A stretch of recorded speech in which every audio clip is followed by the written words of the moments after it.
Kim Pao gagastusan ng fan sa concert ni Taylor Swift.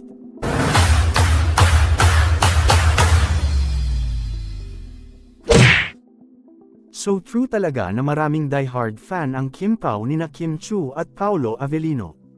Kahit pa natapos na ang kanilang kilig serye sa isang online streaming platform, saka lang pa ring maituturing ang kanilang love team.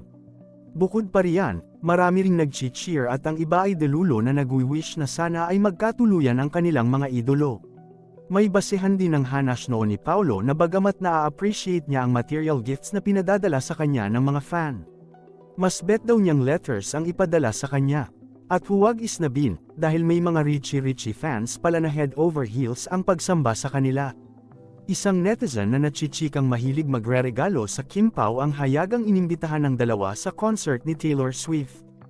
Say ng fan, "My love, I got VIP tickets for you and Pao for N1 of the Eras Tour in Dublin. If your schedule permits, please do come. I'd be thrilled to host you both." Marami naman ang nag-react sa offer na ito ng nasabing Kim Pao fan sa isang portal. Ito ang ilan sa kanilang reaksyon. Grabe talaga ang effect ng Kim Pao, ginagastusan talaga ng fans. Sana all. Palagay ko, siya rin yung nagpa-block screening sa movie ni Paolo. Wow, imbitado ang Kim Pao sa concert tour ni Taylor Swift. Di ba ayaw nang tumatanggap ng gift si Paolo, ang kulit din ng fans akin na nga yang ticket. Tuldok.